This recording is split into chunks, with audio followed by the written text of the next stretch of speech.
Huling Good news Friday. muna, good news. Huling Friday. Oo. O, teka muna, good news muna. Oh, yeah. Si Hyun Bin. Ay, Oo sabi nga. na. Oo nga. Yun ang pinag-aabalahan ngayon kasi yung business ko may ilang araw na.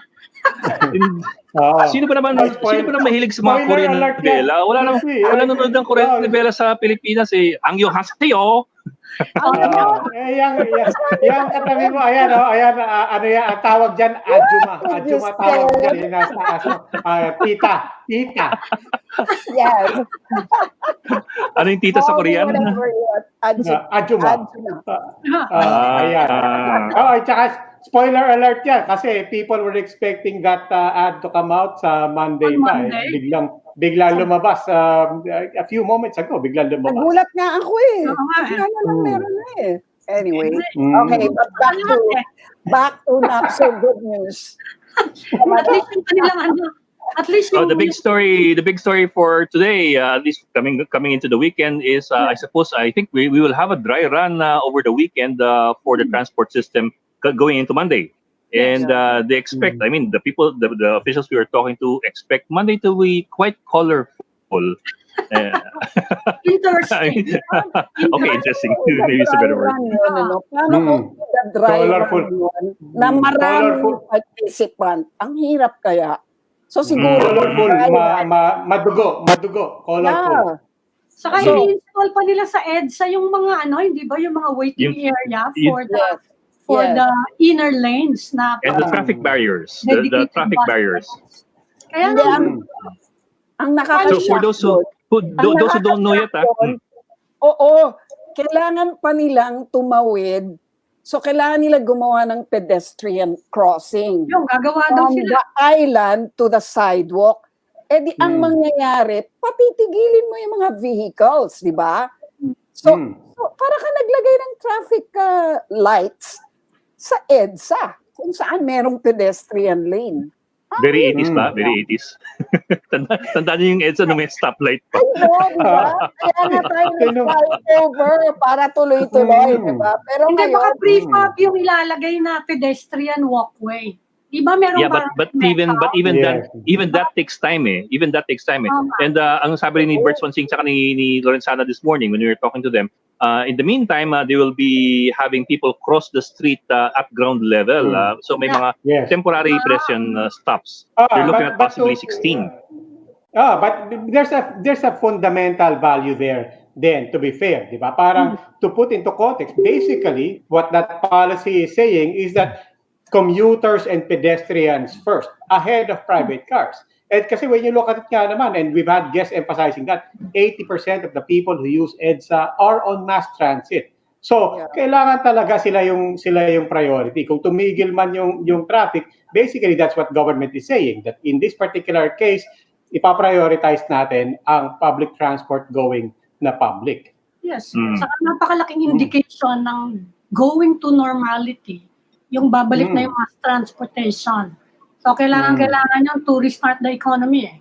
So, interesting yung lunis natin, ano? Yeah, but it will be very confusing. It will be very confusing because imagine commuters will have to get accustomed to something that was never done here. Yes. I mean, orientation pa nga lang eh, di ba? Na parang, nandun ka bigla sa gitna instead of sa sidewalk, no?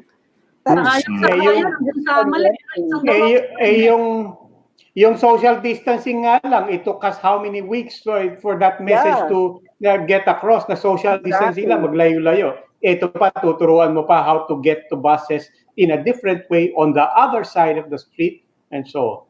Yeah. On the other and side. Remember, pag rush hour natin, usually makikita yung mga tao spilling over from the banqueta to the first two lanes during rush hour. So ngayon baka they'll be spilling over in the middle between the bus lane and the moving traffic. But the fact not unless we build the platforms properly. Yeah, the fact that people can now commute to work ay malaking bagay sa economy. So may malaking bagay na our guest, ano, kung ano magiging impact nito sa kanilang mga trabaho. Okay, let's bring in Finance Assistant Secretary Tony Lambino, one of our favorite guests. And sometimes he also sings for us. Hi, sir. Good to see you again. One of our favorite guests. Thank you for joining us, Assistant Secretary Tony Lambino. Sir, well, much of the estimates that we've been getting from various officials in the last so many weeks have been medyo open-ended kasi while they would estimate yung kung ilang percent yung possible negative na GDP natin within the year. Much of it is dependent kasi on when we go back to GCQ from ECQ and MECQ. Now that Monday na yung GCQ natin sa NCR, how does that factor in our original estimates? What numbers are we possibly looking at, and how does that affect the plans of the Finance Department? Well, 2020 is really going to be a difficult year. We've known that for a while now. The first quarter, we contracted by 0.2%. So 0.2%. We really still do expect the second quarter to be worse than that. And the latest estimate is a contraction of 2 to 3.4% for the whole year. However, a lot of experts whom we've consulted from here in the Philippines and around the world, Yale University, the World Bank, and others, have advised us not to focus too much on these quarter by quarter growth numbers, because the whole world is suffering. In fact, we do have an estimate from the IMF from a few weeks back of a 3% contraction of the world economy. So what did they say we need to focus on? We need to focus on the resiliency of our economy and our ability to bounce back.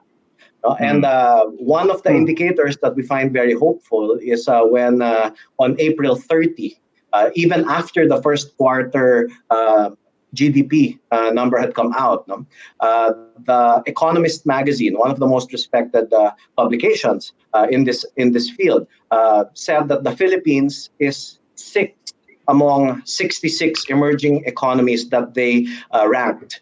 So the Philippines is number 6 in terms of financial strength, in terms of the way in which we're able to access loans from both the private sector as well as our development partners, such as the Asian Development Bank, the World Bank, AIIB, and others.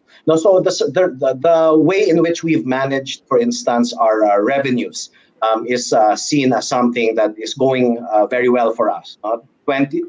The highest revenue performance in 22 years in 2019, the best expenditure performance in 28 years, the highest credit rating in our history, the BBB+ that we received last year.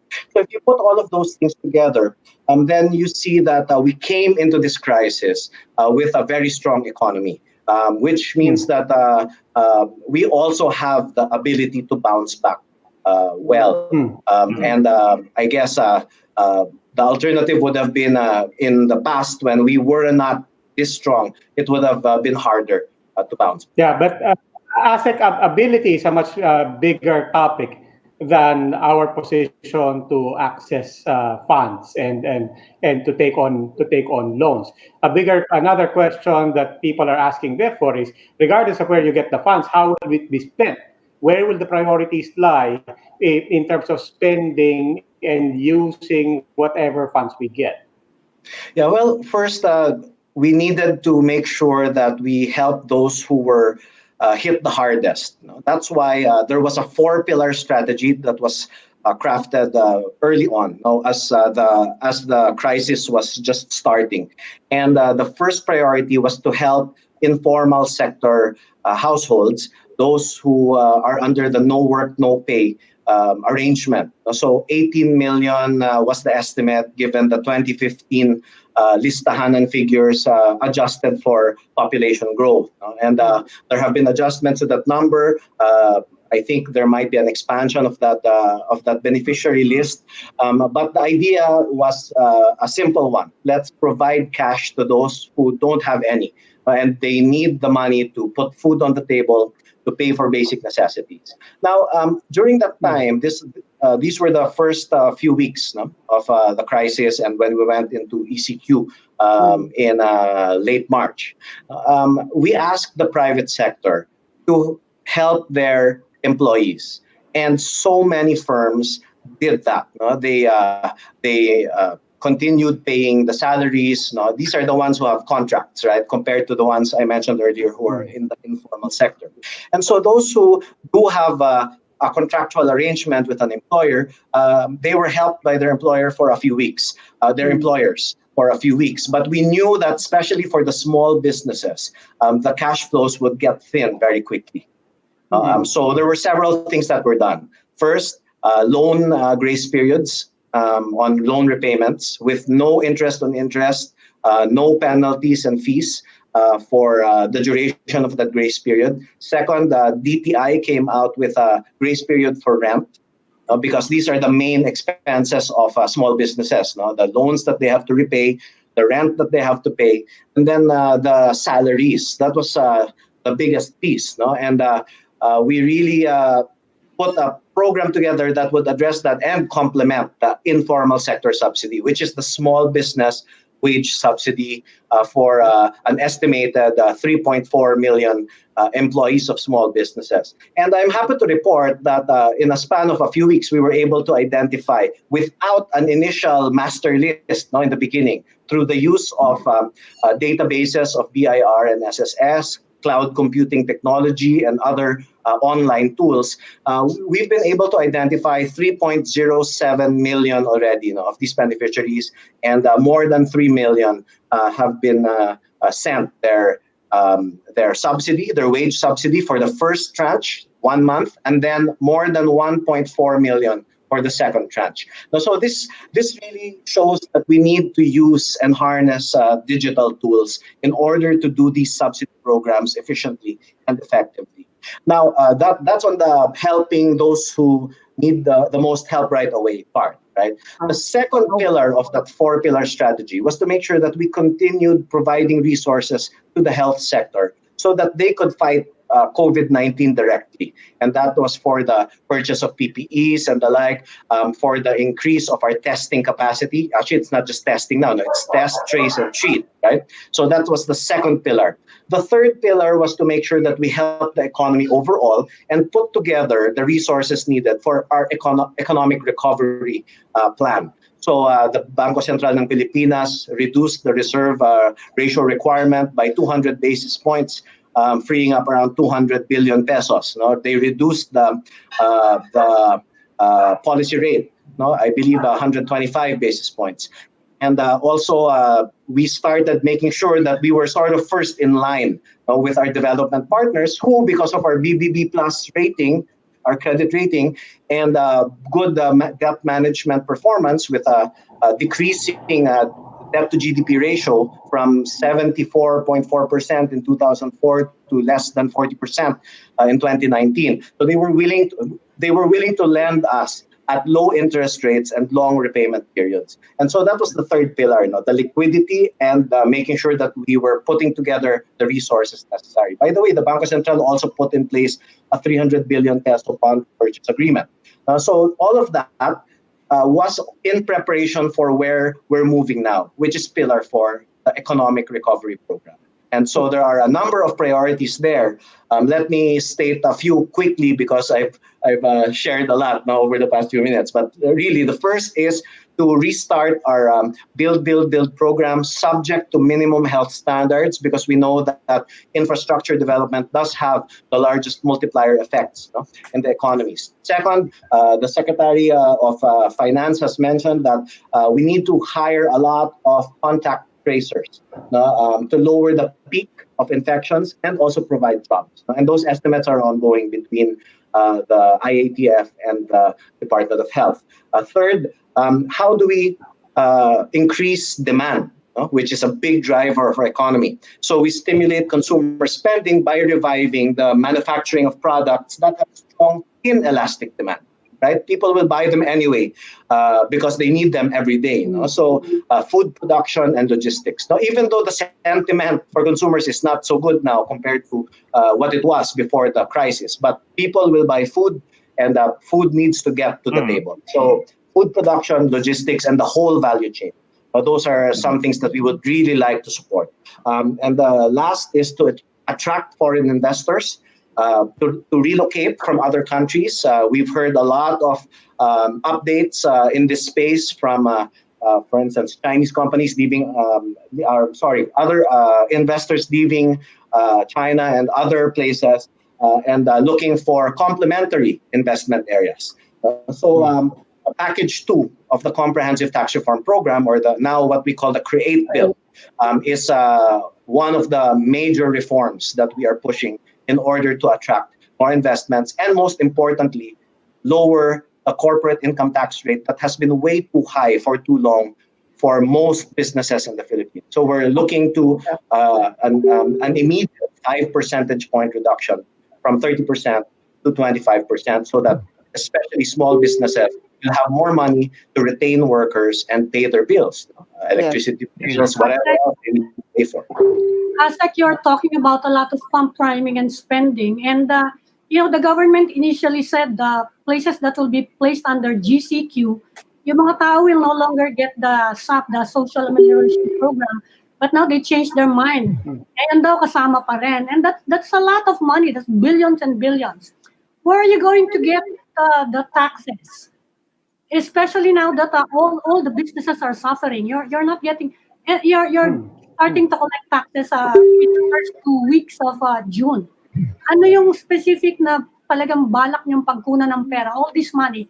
I know the president told the secretary to beg, steal, or borrow, something like that, just to get the money needed for the SAP. Pero sa ngayon, can you give us specifics on where we are going to source all this money needed? Yes, there are multiple sources.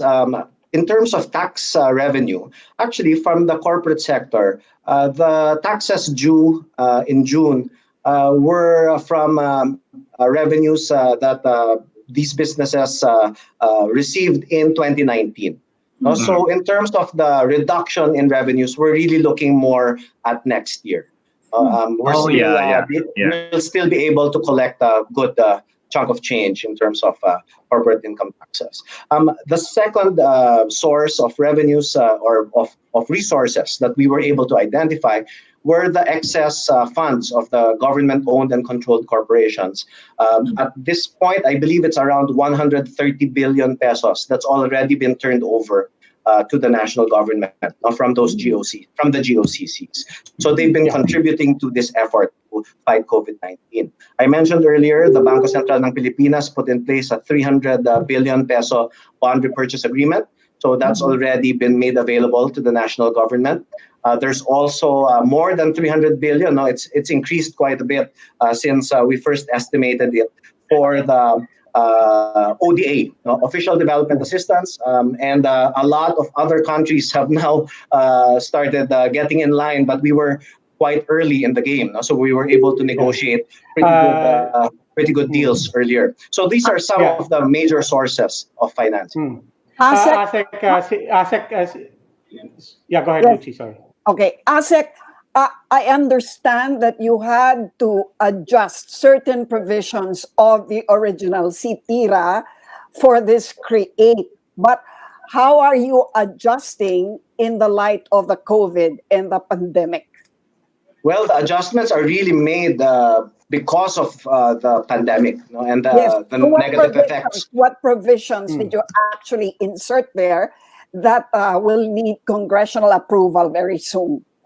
The first is the lowering of the corporate income tax rate. The initial proposal had a 1 percentage point reduction per year, every year for 10 years. So from 30 it would go down to 29, then 28, then 27, so on and so forth until it reached 20%. Now our proposal is a reduction to 25% starting July of this year. That's so soon. actually, that's soon, yes. So that the businesses can already include this in their computations and hopefully retain workers. That's the first thing. We want to save the jobs. And second, so that they know that they can pay their bills a little more easily than had the tax rate been 30%. So a 25% tax rate by July 2020, and then 1 percentage point reduction starting 2023 until we reach 20%. So 2023 to 2027. So that's an accelerated reduction as well. The second thing that we included in our list of amendments is to extend the sunset period for registered business enterprises now who are enjoying the special tax rate of 5% gross income earned. They were initially going to be given. Sorry. From 5 to 7 years, you are going to increase it to 9 years? Yes, from 2 to, actually it was a range of 2 to 7 that we increased by 2 years. So now it's 4 to 9 years. That's right. All right. Okay. Which particular businesses are we, what particular businesses are we targeting in order to attract investors? Well, that's the other amendment that we put in, which is for the Fiscal Incentives Review Board, the FIRB, now, which is the sort of the governance structure for incentives, now giving special treatment to those who can provide a large public benefit in terms of jobs, research and technology, etc. To allow the FIRB to recommend to the president a combination of tax and non-tax incentives. Other countries already do this, but we don't because it's not in our incentive regime. So we would like for the ability for the country to be able to offer tax and non-tax incentives in combination to attract the most desirable investors to the country. You know, it doesn't have to be tax all the time. Asec, of course, CITIRA was controversial even before it permutated into this accelerated implementation of CITIRA, which is now created. Dean Raul Fabella, one of the most respected economists in the country, just came out the other day with a very scathing analysis and opinion on CREATE in business world. And among other things, he said was the behavior of the private sector and big corporations in particular, especially coming into and out of COVID, is going to be very, very conservative. There's no guarantee that any breaks that they get will be plowed back into expanding or growing their businesses. That's one. But its more fundamental question was, shouldn't we be addressing the demand side rather than the supply side? In other words, as he said, why not just put the money in the hands of the people? Because when you put money in the hands of the people, they will spend, incentivizing the private sector to grow. Whereas if you give it on the supply side, there's no guarantee what the private sector and corporations are going to do with that money. Well, the incentive really is to become profitable again, right? So understanding that there is a need to support those who most need it, giving money also does prime on the demand side. You can't do that indefinitely, right? You're giving people fish over and over again, and to be blunt about it, you're going to be bloating the deficit quite maybe uncontrollably.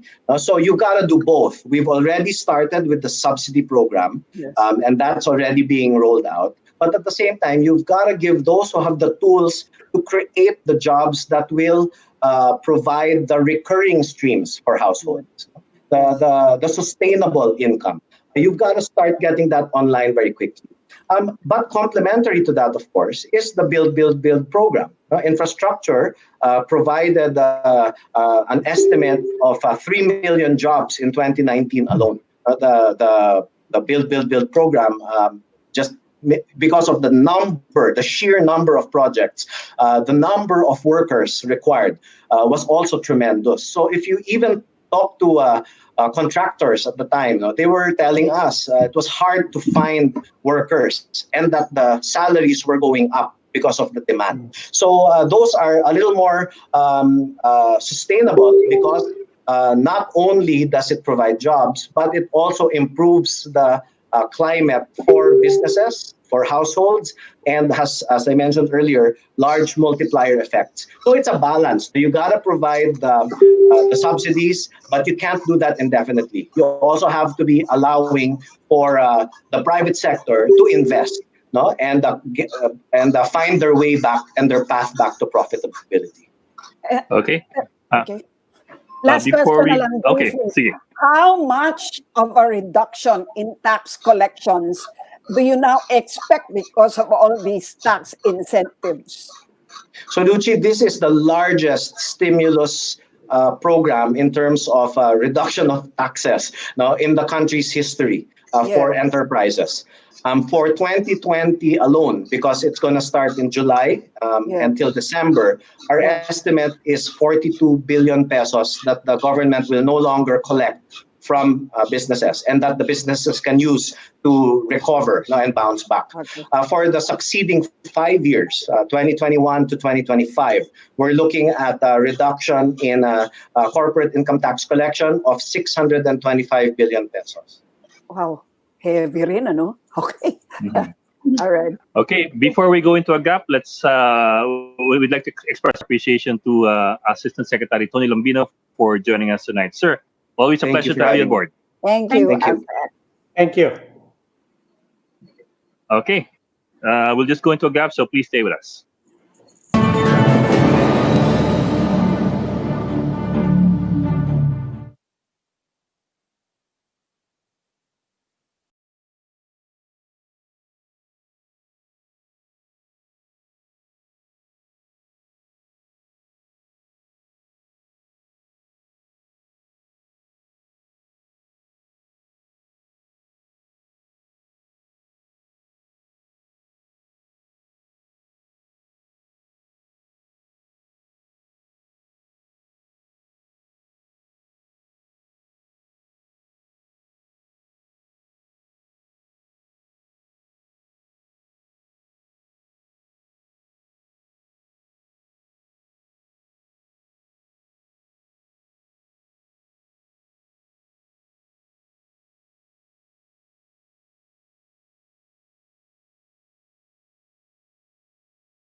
Welcome back to this special episode of the Chiefs, and here with us to discuss our transition to a general community quarantine on Monday are the General Manager of the MMDA, Metropolitan Manila Development Authority, Mr. Jojo Garcia, Hi, good and the evening. head of the Joint Task Force COVID Shield, Lieutenant General Guillermo Eleazar of the Philippine National Police. Welcome, gentlemen, to the Chiefs. Good to have you back.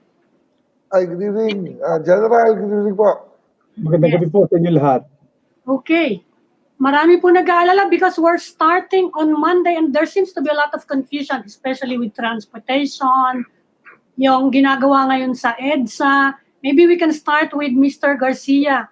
Mr. Garcia, Yes, po. paano po yung preparation natin? Nakikita namin may construction doon. Sasaka yung mga tao doon sa kabila na ng kalye, bawal na sa sidewalk, pupunta na sa gitna. Ano po ba yung preparation and how can we reassure na matutuloy yung distancing saka hindi magkakalituhan at lalo magkakagulo? Opo.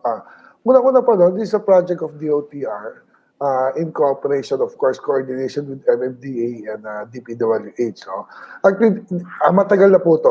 Siguro mga 2 years ago, we really need to put the buses sa left side to avoid yung mga stop and go sa kalsada. No? Yung mga tao na nasa kalye, wala sa tamang bus stops. So we need to give them a separate lane, yung mga buses po, and also para continuous po yung galaw nila. No? Of course, kailangan na mas bigyan natin ng priorities yung mga commuters natin, lalong-lalo na yung sumasakay ng bus kasi mas madami po sila.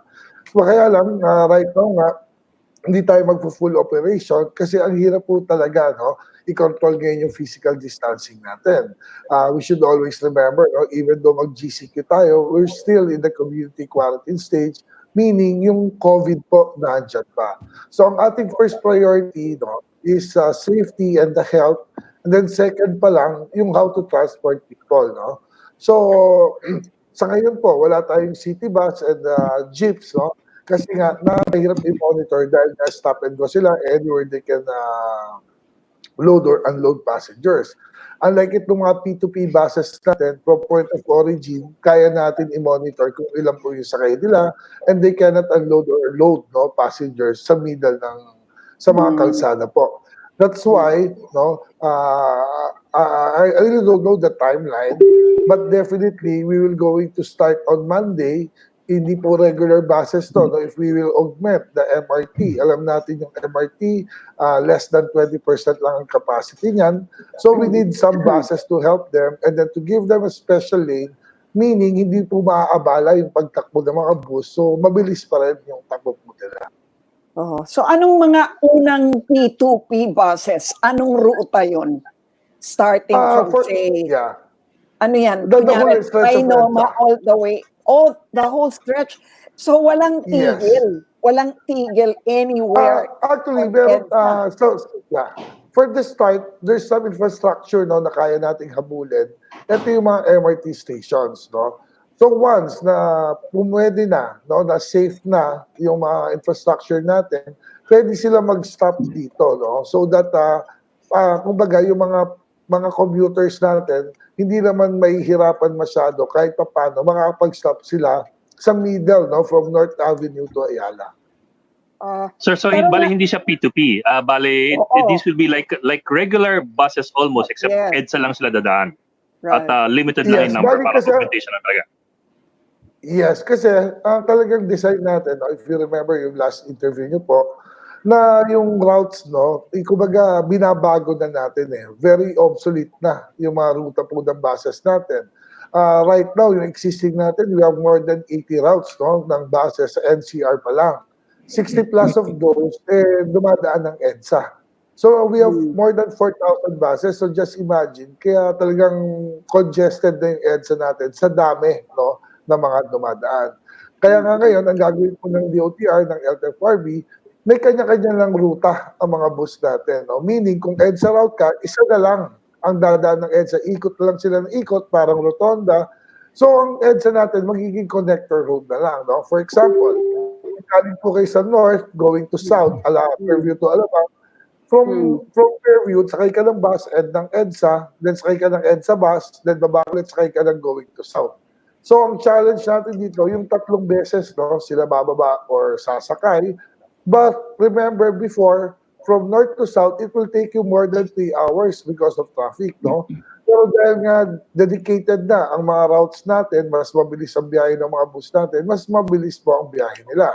Second, kung mapapansin natin, during rush hour, ang daming tao sa kalsada, no? Nag-aabag ng bus, and then yung bus natin punong-puno. Hindi po kulang ang bus natin. Ang problema nun, kaya nagkukulang sa hapon, kasi nga, matigal yung turnaround nila because of traffic. Pero just imagine, kung mga 600 buses lang ang dadaan ng EDSA, may dedicated lane sila, ikot lang sila ng ikot dyan, mas mapapabilis po ang biyahe ng ating mga commuters. General, anong magiging role ng anong magiging role ng police dyan? Because there are new modes of new ways of moving along, especially EDSA. Tuloy-tuloy pa rin ba ang pag-aaresto ng mga violators ng rules of quarantine? Kasi we're still under quarantine. Mga aresto pa rin ba mga police? Yes, Ami. Well, we have more than 4,000 quarantine control points. Yung mga checkpoint na sinasabi natin, ito yung mga fixed checkpoints. At sa Metro Manila, we have around 180. So, ang pagkakaiba lang nito, modified checkpoint tayo. Yes. Like ECQ, lahat na lang ng sakyan dumadaan, pinapara natin at chine-check natin. We cannot afford kahit talagang mag-result yun ng matinding traffic. That is why kaya nga na ang gagawin natin. Meron pa rin mga checkpoint, depende na sa mga unit commanders in the ground. Gagawin, pwede magbawas tayo ng fixed checkpoint at magkaroon na lang ng mga mobile checkpoint kagaya ng ginagawa ng ating high patrol group. So dun sa ating modified checkpoint na random, pwedeng a certain volume of vehicle i-check and then after that i-release natin. Ang point nun is dapat malaman ng mga motorista na even though meron tayong random checking, pag kayo nahuli, talagang pananagutan yun. Otherwise, kung nila na lahat is papayagan lang at hindi natin bibigyan ng karampatang parusa itong mga ito in coordination with the MD kasi kasama natin sila, hindi magiging maganda yung ating enforcement. And we believe that based on our experience for the past 74 days, nagkaroon ng significant compliance and obedience ang ating mga kababayan, which resulted hindi lang pagbaba ng krimen ng 59% for the whole of the nation, pero nakita naman natin na in essence, nagkaroon ng disiplina yung ating mga kababayan. General, pakiklaro lang, ano ba talaga ang kailangang ipakita sa pulis pag na-flag down sila? Tama na ba yung company ID lang? Tama na ba yung, or kailangan pa ba nung rapid pass? Okay. O yung quarantine card. Yung quarantine card, kailangan pa bandalin. Para alam din nila, no, kung anong kailangan nila. Generally, may dalawa tayong categories ng APOR, yung authorized person outside residence. Una, kung ikaw is part ng workforce nito mga permitted industries. Alam naman natin na come GCQ, mas marami ng permitted industries, kaya mas marami ng mga workers na yan. So if you belong to that workforce, ang kailangan lang doon is magpapatunay na kayo empleyado ng permitted industry. So kung meron kang rapid pass, kasi pre-process na yan, napakaganda yan sa NCR kasi mas mabilis. Ngayon, kung meron ka namang IITF card, okay pa rin po yan. Pero kung wala naman, basic ID will suffice. Yung quarantine pass, hindi po yun. Kailangan yung ID. Now, the other category is that yung mga mag-a-avail yung mga goods and services being offered or provided by these permitted industries. Pero basically po, i-avail nyo lang yan within your locality.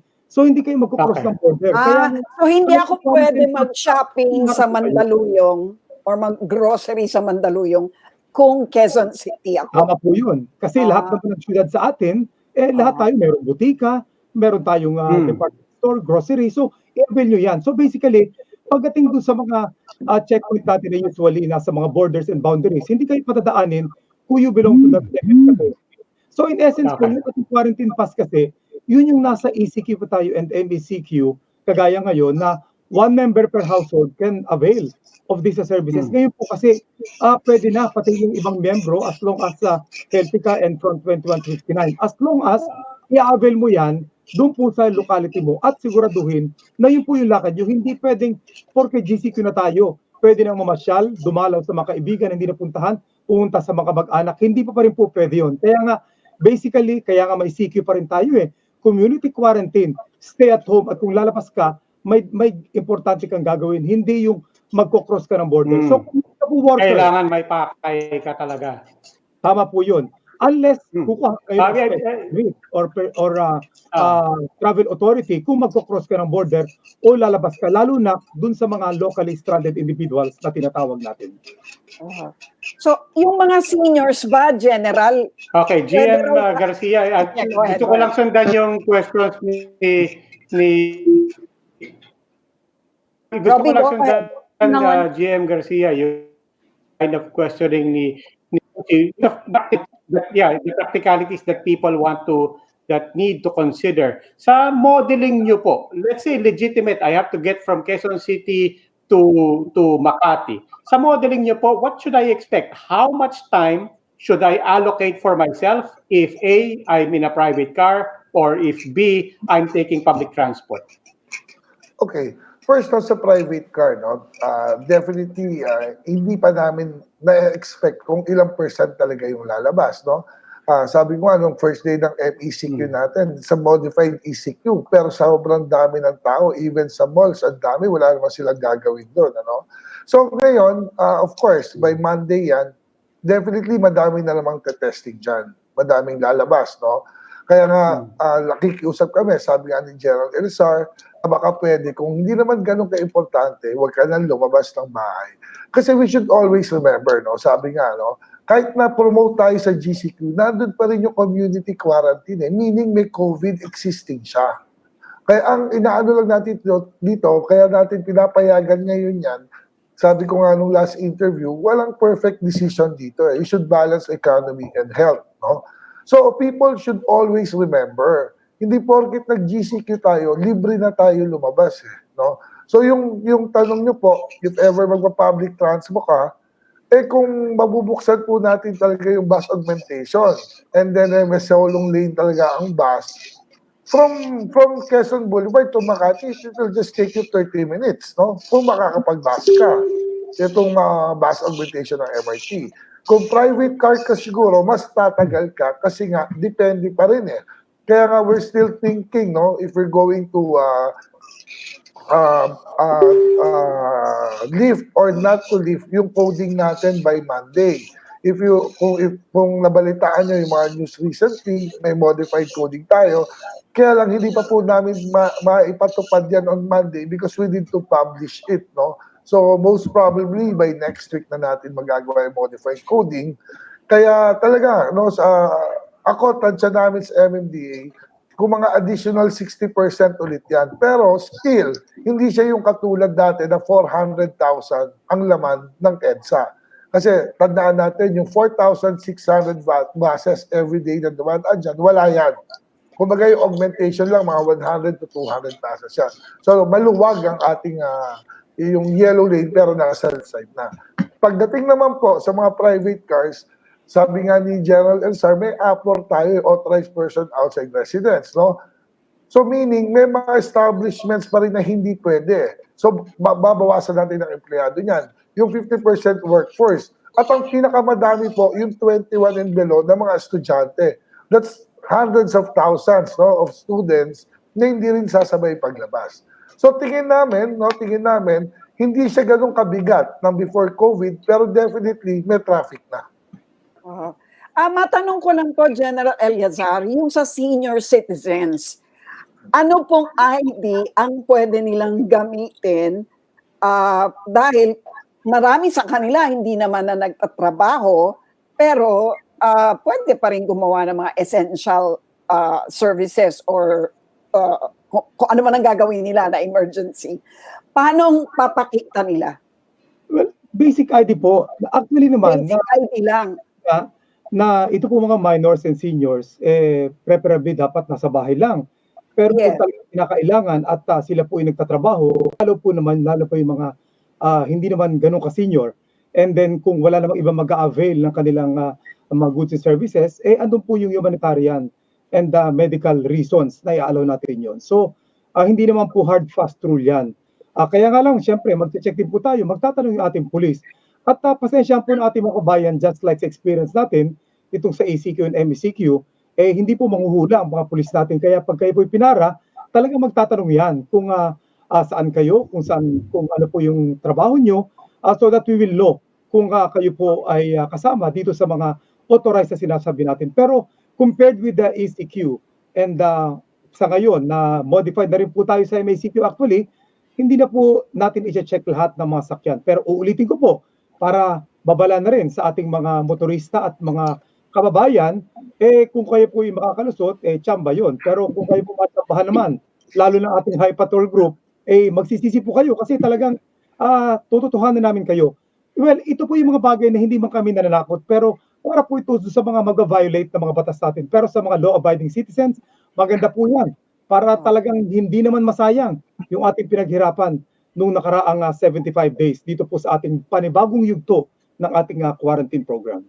Actually, General, nagtatanong lang kasi maraming mga lolo't lola na sila ang babysitter ng mga apo nila. Yeah. Pero hindi naman siya nakaklasify na essential.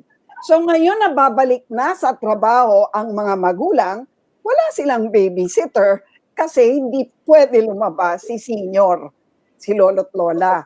So paano po yung mga ganon? Bawal? Okay. Ma'am, actually, kusigit lang po ako doon. Na-discuss namin sa Metro Manila Council yan, yung tungkol sa mga seniors natin. Sa GCQ talaga, hindi pa sila pwedeng lumabas. Except, tabi ni General, from essentials, o kaya yung mag-exercise, walking or jogging. No? Pero sabi nga namin, let's say senior ka, taga Marikina ka, alam ka naman mag-jogging ka pa sa Quezon City Memorial Circle, no? Kaya sabi namin, these seniors, no, kumbaga matatanda na yan, alam nila ang tama't mali. And we should remember, no, ang target po ng COVID, ang malaking mortality rate, fatality rate, is yung mga seniors natin eh. Kaya kailangan, kahit sila mismo, maintindihan nila bakit nila kailangan mag-ingat, no? Which I think, no, alam nila yan.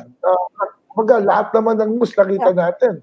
I know, but they're just moving from one house to another house, their kids' house, so that they can help babysit. So, para sa kanila nga naman, di ba, it's still confined. Hindi na pwede naman Diba? There's no, it's not like they're traveling to a public place. Yes, Wala yes po ma'am. Kaya nga, yeah. ang sabi nga po ng mga mayors natin, if ever sa mga seniors gusto mo maglakad-lakad, siguro doon ka na lang sa barangay mo. Huwag ka nang lumayo sa ibang city. Paano kung yung maglakad-lakad. anak nila nasa ibang lungsod? Yun nga ang problema Kunyari, Yun nga po yung- nakatira sila sa Quezon City, but their apos live in Parañaque. Paano yun? Luchi, Actually, ma'am, ito nga. Hindi Unang-una, meron na tayong yan, ganyan. Nagkikita-kita tayo, no? At sabi nga, hindi naman pwede mamasyal pa eh. Yung GCQ po, meron pa tayong community quarantine. May restrictions pa rin. Wala tayo sa new normal. So yung pagpapasyal, pagdalaw, pagbisita, bawal pa po talaga yun. Hindi po talaga essential yun. GM Garcia, ano po, if I may po, I'm really curious how it will be implemented on Monday. Yung bus augmentation, kung nasa yung mga bus nasa left lane na, the lane innermost dun sa katabi mismo ng MRT, how are people going to cross over or cross across EDSA to the new bus lanes for the bus augmentation? Okay, first po, if we're going to use the infrastructure of MRT, gagamitin natin yung stairs ng MRT, akit ka doon, then may stairs po pababa. Kaya nga po nilalagay natin sa gitna yung mga bus. Kasi right now, right ano siya yung pinto niya nasa right So hindi ka pwede magbaba sa right, masasagasaan yan. That's why we need to put them sa gitna mismo, no? Para regardless yung left or right ang pinto mo, mas safe po sila dyan. Ang proseso po natin, pag parada ng bus dyan, yung tao po na mga sasakay, wala po sa bangketa yan, wala doon sa gitna. Nasa hagdan niya nakapila, no? With physical distancing. So pag parada po ng bus doon, bababa yung mga tao, akit na hagdan, saka palang pasasakayin yung iba. And then, after nitong MRT po, meron tayong na-identify na 7 na stations. 5 MRT, 2 LRT na may infrastructure na. Yung 8 po na na-identify namin, may existing footbridge ang MMDA at may bay sa ilalim. Meaning, yung footbridge na yan, lalagyan mo lang ng stairs sa gitna, pababa. So, ganyan po magiging proseso natin. No? Ang DPWH po, may plano na rin na yung iba pong mga footbridge or matatarik, lalagyan natin ng lifter. Hindi na po elevator, matagal po gawin yan, may infrastructure dyan. Yung mga lifter na 2x2 meters, para may akit mo lang kung may mga PWD or if ever sa future nga po, lumabas na yung mga seniors natin. Pero may sinasabi sir si Asec Bert Swansing kaninang umaga na baka kailangan na tumawid yung ilang tao doon sa ground level, i-stop yung traffic so that they can cross. I'm wondering how much of that is going to play into this new scenario. Actually, meron pong ganyang rin po, no, pinresenta ang DOTR, which pinag-aaralan nga po namin na maglalagay ng mga pedestrian. Siguro, mga maximum of 5 sa whole stretch of EDSA. Pero still, pinag-aaralan pa po yung safety niyan, pati ng DPWH. Ano? If ever lang po, napayagan yan, syempre, maglalagay tayo lahat ng precautionary measures dyan na walang masagasaan. Pero so far, GM, naalala ko lang because we keep talking about EDSA. What happens to C5? Because kung yung infrastructure for the MRT, the stations, and then the buses now in the inner lane are all built for EDSA, what is the strategic positioning for C5, whether it's for private vehicles or for mass transit? Okay, number 1 po, ang C5 po, wala po talagang ruta masyado ng bus dyan. Wala pong city bus dyan. Ano? Yeah. Mas maraming private yan. Ang dating dumadaan lang ng bus dyan, yung mga provincial buses na galing ng south. Yes, so mga point to point. So wala po tayong dedicated lane so far sa C5 natin. And ang LTFRB po, right now, sabi ko yung mga routes na from 80 plus yan, gagawin na lang nila 30 plus lang, na lahat po ng mga major thoroughfares na may bus, parang rotonda na lang sila dyan. Ikot na lang po sila ng ikot para mas mabilis po yung turnaround nila. Paano yung mga Espanya? Paano yung mga yon? Yung mga ganong mga highway? Ang priority po natin sa mass transportation, number 1 is yung bus muna. Kasi yan yung madaming sakay. Pag yan po, kinulang, lalagyan na natin ng mga modern jeepney natin. Kasi modern jeepney natin, ang design yan, parang bus lang na maliit.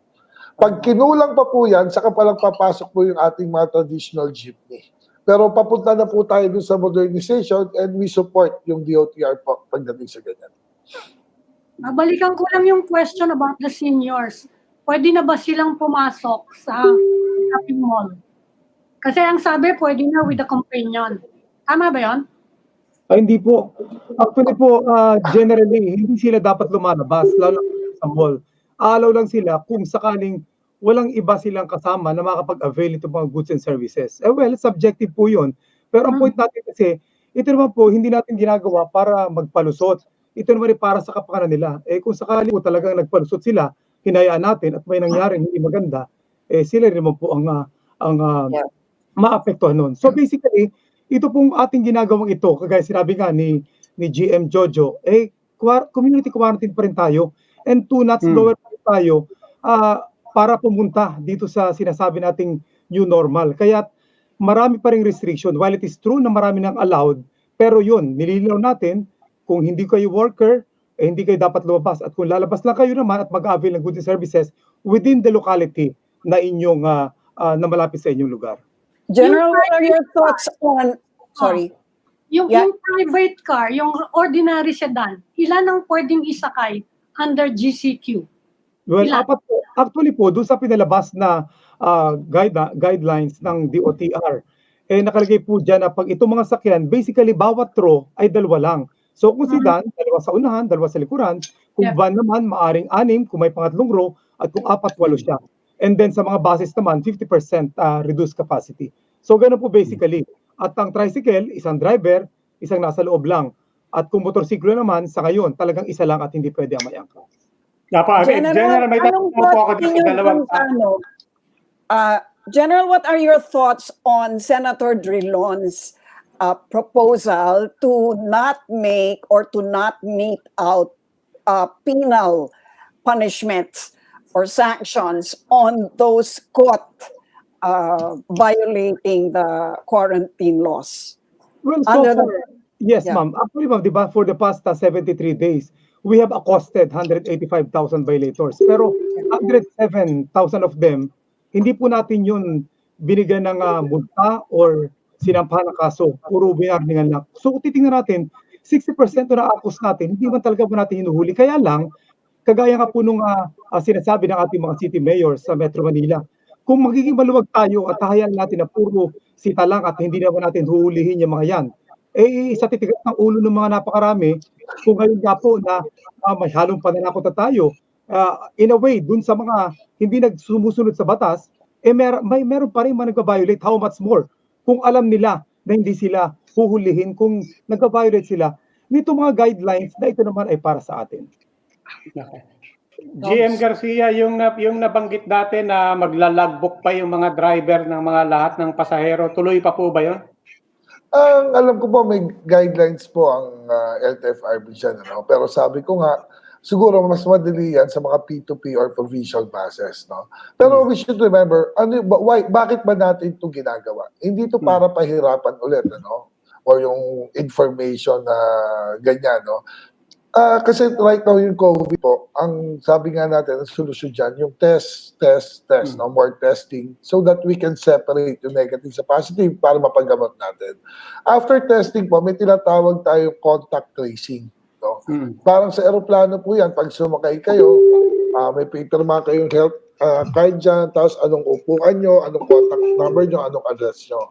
Kasi dito po, like sa bus, no?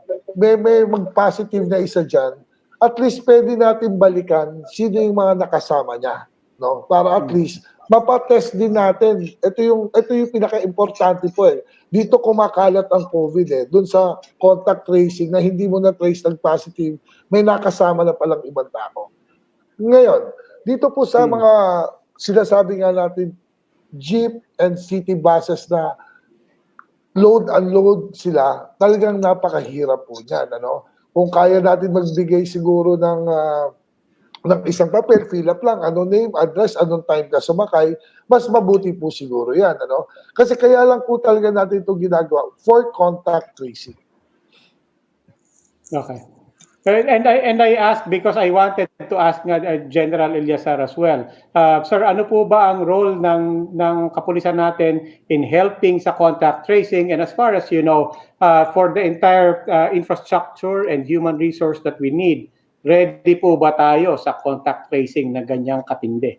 Opo, tama po yun. Even though nung sa simula pa lang ang PNP through the CIDG has been commissioned to do contact tracing. At sa ngayon nga po, ay talagang may guideline na dyan na kasama ang LGU, ang ating police ay doing its part. Dahil unang-una, ang police po natin are deployed everywhere, sa lahat ng lugar ng ating bansa. At the same time, merong investigative skills na kailangan po natin sa sasagawa ng contact tracing. Hindi lamang ito about health, but iba kung merong pulis na kasama na nag-iisip kung paano matitrace natin. And in the course of our investigation and intelligence work, meron din kaming mga tools na tumutulong sa amin para mapadali po yung paghahanap ng in a way ng mga kriminal o yung ating mga targets na gawin i-apply dito po sa contact tracing ng mga the General, pasensya na po. I mean, alam ko matatapos na tayo, but it begs the question. Tama po ba ang pagkakaintindi ko sa inyo? You're saying that yung expertise, kakayanan ng police sa pag-contact trace ay pwede rin mag-expand to apply to police work referring to looking for criminals? Well, in a way, tama po yun kasi trabaho naman natin yan. What I'm trying to say is that yung skills ay kailangan natin sa contact tracing na talagang ginagawa naman ng police while running after the criminals job. Kaya dagdag po na tulong yan or asset ating contact tracing teams kung meron tayong police na kasama. Pero hindi nyo po pakiramdam na baka magdulot ng pangambayan sa ating mga mamamayan when they understand na hindi ko alam kung bakit nandito yung mga tao, hindi ko alam if they're here for public health or if they're here for whatever reason looking for criminals. Hindi po will that not confuse the very objective and yung pagtanggap ng mga tao sa mga contact tracers? I don't think so po. Actually, tingnan niyo po sa Baguio. Ang city mayor doon talagang ginamit niya ang police at naging effective. At sa lahat naman po ng ating mga ginagawa, yung police na andyan. So, I believe that kasama, complemented by the LGU, mas maging effective ang contact tracing. And in fact, talaga pong mandated naman ang PNP na sumali dito as part of the contact tracing teams ng ating iba't ibang units in the different LGUs. Okay. Okay, I'm afraid we've run out of time. Maraming salamat po, General Guillermo Eleazar, Task Force COVID Shield Commander. Maraming and of salamat course, po. MMDA General Manager Jojo Garcia. Sir, thank you for joining us. Gentlemen, thank you for joining us. Thank you. Thank you po. Thank you, General. Thank you po. Thank you. In Korean, And- kamsahamnida. Okay, tumabol pa talaga. and gentlemen, good luck po on Monday. Actually, good luck sa ating lahat on Monday. Kasi Monday will be quite a colorful day, I suppose, for all of us. Yes. And thank you Good for luck tonight. Stay safe, everyone. Thank you po. Good evening. And that will be all for this edition of the Chiefs. We hope what was discussed here will keep the conversation going. I'm Edling Alpha News. I'm Ami Pamintuan of the Philippine Star. I'm Lucy Cruz Valdez of News 5. I'm Robbie Alampay, and we are One News.